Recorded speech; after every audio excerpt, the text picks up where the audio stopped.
Kai Hackman, tengo 35 años, estudié Economía en la Universidad de Buenos Aires, soy militante del movimiento Patria Grande y del espacio Ahora Buenos Aires acá en la ciudad de Buenos Aires.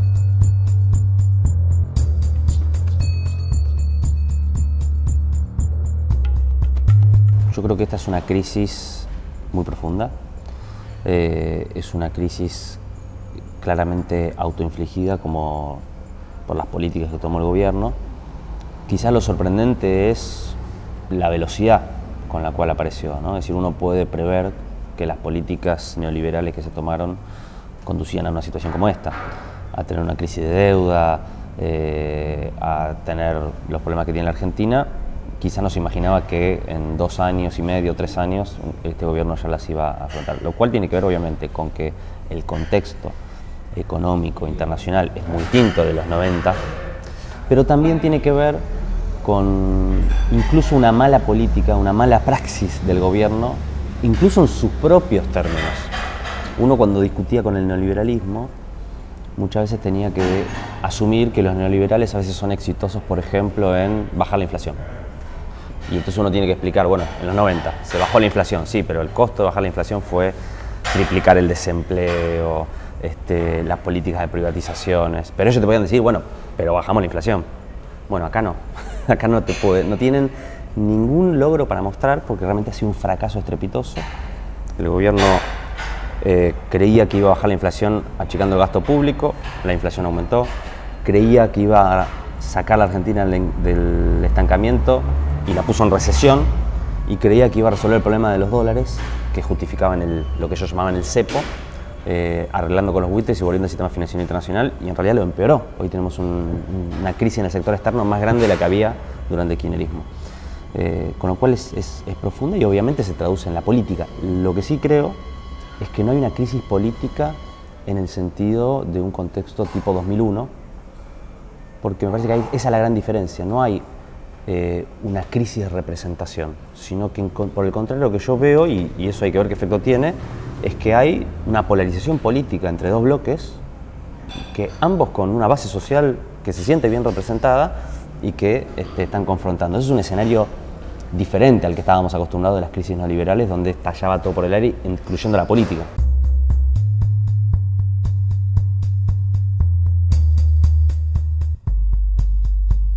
Hay que ver si realmente hubo unidad dentro del bloque de poder en la Argentina en el proceso de transición hacia el macrismo, porque en realidad, por ejemplo, si uno mira el periodo previo al 2015, el propio Macri, no sé si te acordás, cuando Macri sale a denunciar que el círculo rojo lo presionaba para ir con Massa, él se refería a que los grupos económicos de la Argentina de alguna manera lo impulsaban a hacer acuerdos con sectores que uno podría llamar más de peronismo racional y demás.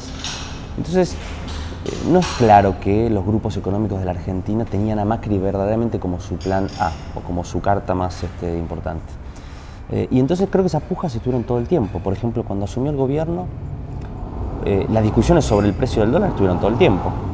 Hay sectores que les convenía un dólar bajo, planchado, con una tasa de interés muy alta para hacer la bicicleta financiera, que es lo que pasó en los primeros 2 años del macrismo. Hay otros sectores que presionaban, por el contrario, para una devaluación, sectores industriales, sectores agroexportadores. Entonces creo que siempre hubo una puja dentro de los sectores de poder, y creo que esta corrida cambiaria tiene que ver con eso también. Y incluso lo paradójico es que el gobierno de Macri hoy sufre una crisis política y un proceso de desestabilización que no está dado por una CGT que le hace paro todos los meses, sino que está dado fundamentalmente por la inestabilidad de los propios mercados. Uno diría, bueno, ¿cómo puede ser que un gobierno tan pro mercado sufra un golpe de mercado? Y bueno, eso es lo que está pasando. Esa es una situación bien particular, lo cual obviamente destierra por completo las denuncias conspirativas que el gobierno hace de que lo quieren desestabilizar, cuando son ellos mismos o sectores mismos del propio poder lo que en todo caso los están corriendo en los mercados.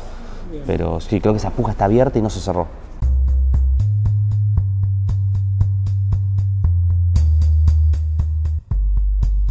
Bueno, el rol de Estados Unidos también en este momento es complicado analizarlo, porque los propios Estados Unidos sufrieron un cimbronazo con el triunfo de Trump, ¿no? Entonces Yo creo que cuando asumió Macri, claramente el macrismo respondía a ese paradigma de globalización neoliberal que estaba en marcha, que tenía que ver con el tratado el transpacífico que impulsaba Estados Unidos, el libre comercio, que tenía que ver con el acercamiento a la Alianza del Pacífico en América Latina, la visita de Obama en marzo del 2016, apenas asumió Macri, y todo eso, obviamente, entra en crisis con el triunfo de Trump, que es en parte lo que hace que la política económica del macrismo quede completamente desfasada y descontextualizada. Ahora, creo que obviamente hay una geopolítica de Estados Unidos sobre la región, que es lo único que explica el rescate que sufre, que tiene el macrismo en el acuerdo con el Fondo Monetario Internacional. Este acuerdo que hizo Macri, el primero, de 50.000 millones de dólares, es un acuerdo inédito. Solo se explica por una cuestión geopolítica, no económica. Entonces, me parece que eso está el apoyo geopolítico. Creo que Estados Unidos tiene un interés, sobre todo, en evitar una suerte de segunda oleada de gobiernos populares, por eso Lula en Brasil, por eso lo de Cristina en Argentina, y también operando a través de mecanismos de poder y de desestabilización y persecución diferentes a los de otras épocas, ¿no? Fundamentalmente los medios de comunicación, el poder judicial, ¿no? Es un fenómeno regional, digamos. Uno puede decir, bueno, demasiada casualidad para que en Brasil, para que en Argentina, para que en Ecuador se utilicen exactamente los mismos métodos. Si uno mira la historia argentina y latinoamericana, en general cuando se repiten los mismos métodos en distintos países en América Latina es porque hay una mano atrás, o arriba, mejor dicho, que está moviendo a esos jugadores.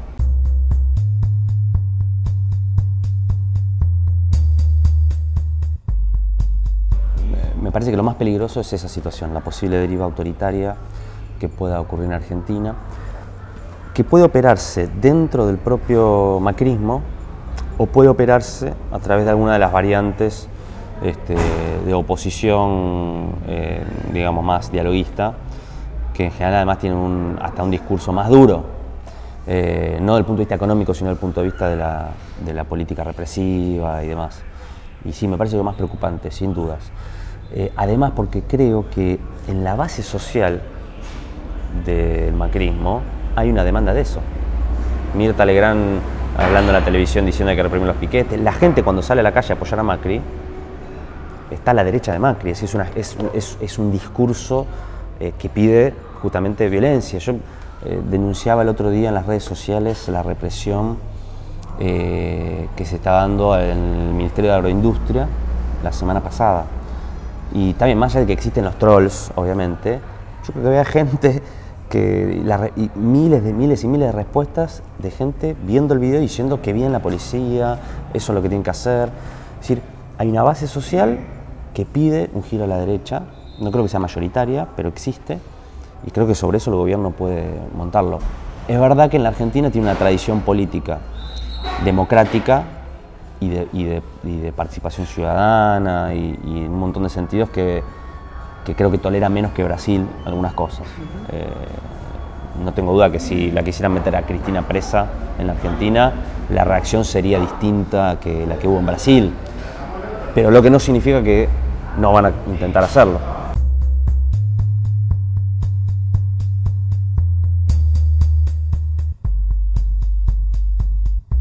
Hubo una gran resistencia social al gobierno desde que asumió. En 2016 tuviste 8 o 9 movilizaciones muy masivas de la CGT, de la economía popular, de San Cayetano, del movimiento de mujeres, de las universidades, de distintos sectores.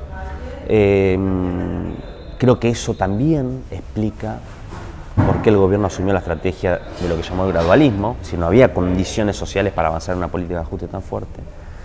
Creo que de diciembre del año pasado hasta acá había una tendencia a la convergencia de esas luchas.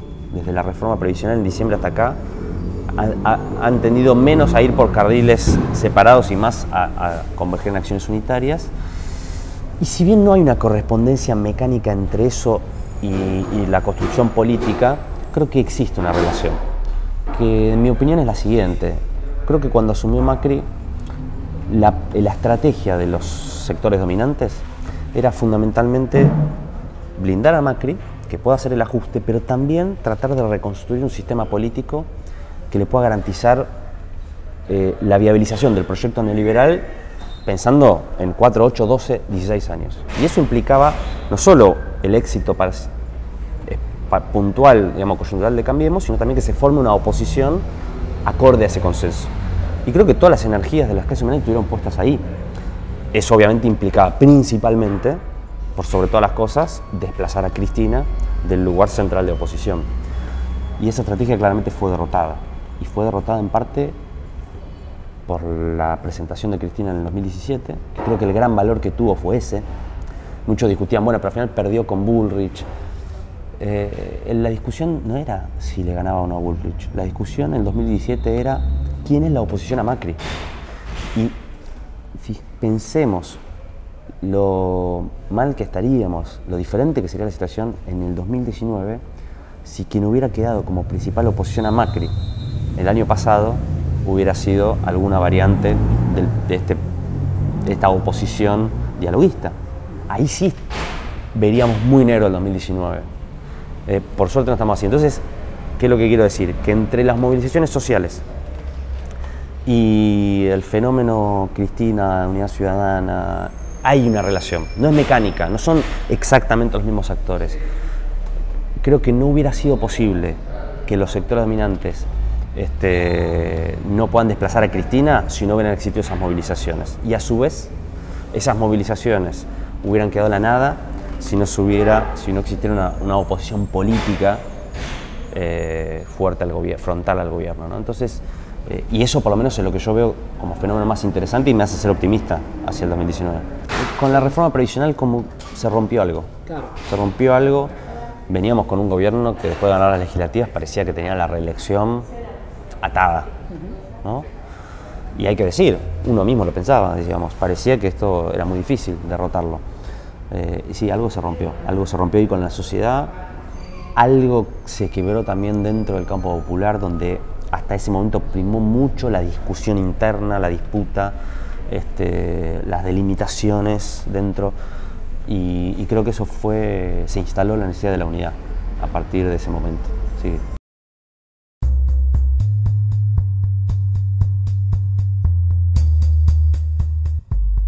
Yo creo que el debate sobre la unidad no puede ser reducido a un debate de arquitectura electoral, ¿no? Es decir, me parece que hay cierta desviación en las discusiones de la militancia popular sobre, bueno, hay que hacer paso, quién tiene que ser el candidato, como si esas cuestiones fueran las que resolvieran la unidad política de la oposición o de una propuesta alternativa al gobierno.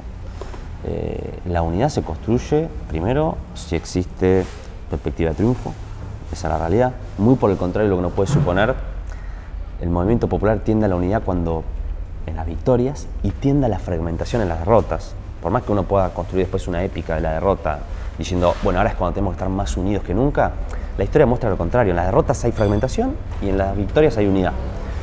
Si hay perspectiva de triunfo y si hay voluntad real de enfrentar al gobierno.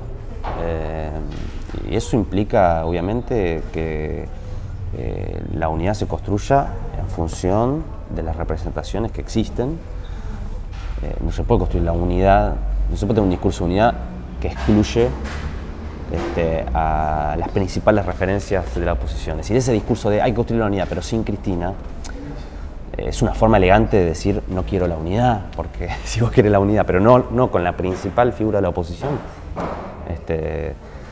Entonces, a mí me parece que la unidad va a existir si hay esa voluntad de realmente enfrentar al gobierno, si hay perspectiva de triunfo, y después quiénes sean los candidatos o cuál sea la arquitectura electoral me parece que está por verse. Yo no creo en la idea de los techos y los pisos. Digamos, si en los techos infranqueables existieran, Macri nunca hubiera podido llegar a la presidencia. Si vos le preguntás hace 10 años atrás, Durán Barba lo cuenta. Un tipo que no puede ser presidente de la Argentina, Macri, porque hacías una encuesta y te daba 80% de imagen negativa. Bueno, eso evidentemente puede ser cambiado. Ahora, con esto no digo que necesariamente tenga que ser Cristina. A mí me parece que lo que garantiza a Cristina, primero, es un nivel de adhesión social popular que ninguna otra figura tiene en la Argentina. de la oposición. Y segundo, que garantiza una oposición frontal al gobierno. Yo tengo miedo de que en aras de la necesidad de ganar terminemos apoyando un candidato o una candidata que se presente como oposición, pero que después sea una continuidad del macrismo. Nos pasó en otro momento de la historia argentina. Y además creo, esta es una tesis que se discute mucho en la militancia popular, no creo en la idea de que para ganar hay que moderarse. Y es más, hay una tendencia a la emergencia de nuevas fuerzas políticas. Muchos compañeros dicen, no, la clave es unir al peronismo. Como si eso fuera el sinónimo de triunfo.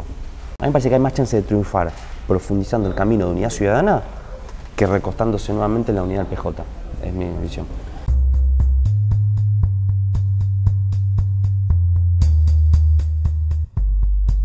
Creo que el kirchnerismo durante todo su gobierno fue con idas y vueltas sobre ese tema, ¿no? Porque en un momento fue la transversalidad, después fue el acuerdo con el PJ, después fue otra vez, después del conflicto del campo. Me parece que nunca hubo mucha claridad de cómo se resuelve esa tensión.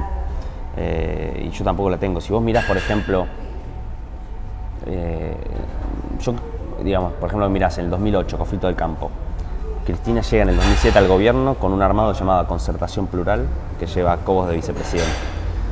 Si vos mirás los discursos de ese momento, el planteo era: tenemos que armar una fuerza política estable, que pueda garantizar una alternancia. Hablaban mucho de imitar el modelo chileno.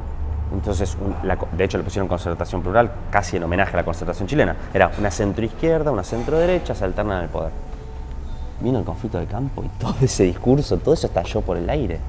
Y volvimos a una situación más populista de polarización y tensión. Yo lo único que creo es, en el 2001 los partidos políticos tradicionales explotaron por el aire. Y hoy las únicas fuerzas que pueden construir representación política genuina son las que se animaron a construir fuerzas de nuevo tipo. Por derecha, el PRO, y por izquierda, Unidad Ciudadana. Son los dos hijos del 2001. Y en realidad lo que hay es una disputa desde el 2008 en adelante entre esas dos fuerzas políticas que expresan dos polos sociales, en donde ninguna logra construir una hegemonía duradera y derrotar definitivamente al otro, y donde van cambiando las correlaciones de fuerza. Hoy lograron más fuerza ellos, mañana puede ser al revés. Ellos, me refiero a la derecha. Honestamente, yo sé que esta es una posición que choca con cierta idea muy común en el mundo de la politología sobre la gobernabilidad. Pero honestamente yo tengo mis serias dudas si realmente eso no es algo que también, de alguna manera, una forma de pensar más heredada de cómo se hacía política en el siglo XX, la importancia que realmente cómo se hace hoy. Si vos lo pensás en esos términos, Cristina, después de perder las elecciones, quedando aislada, salvo el gobierno de Santa Cruz, hasta Alicia, sin ningún dispositivo prácticamente de poder, desplazada dentro del peronismo, bueno, sin embargo, uno hubiera pronosticado que iba a triunfar la lógica más tradicional del peronismo. Y pasó lo contrario, porque me parece que hay que ver otras variables, evidentemente, no las variables de la gobernabilidad clásica.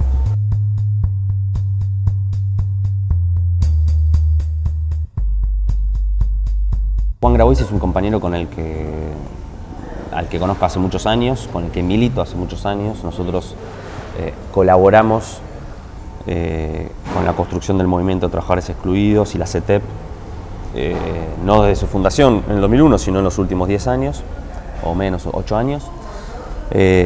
Lo conocemos de ahí, es un excelente dirigente social, con mucha claridad, pero también es un excelente cuadro político.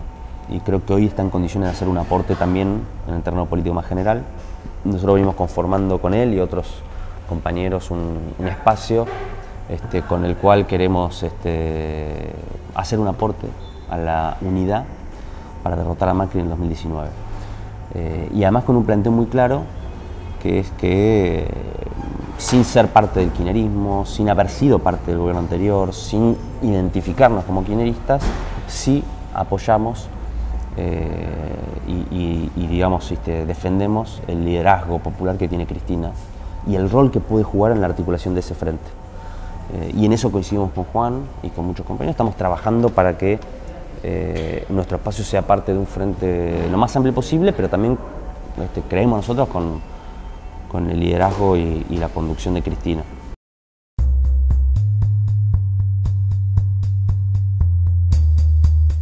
Es posible, sí.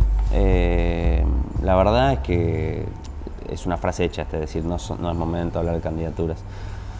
Pero la verdad es que falta, digamos, un año en la Argentina, si nosotros vamos un año para atrás, hacemos esta entrevista, es otra entrevista. Entonces, un año para adelante, no sabemos qué va a ser la Argentina.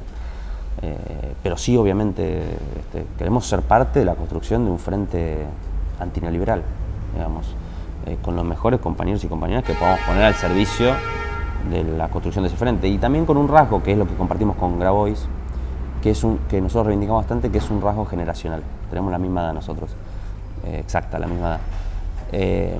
Y creo que hay algo de una generación que empezó a militar en el 2001, pero de adolescente, que vivió el kirchnerismo, pero lo vivió con una edad, digamos, donde todavía muy jóvenes. Y que creo que ahora, en el próximo ciclo, tenemos un aporte generacional también que hacer, que creo que puede ser interesante en la construcción de esa nueva expresión política popular.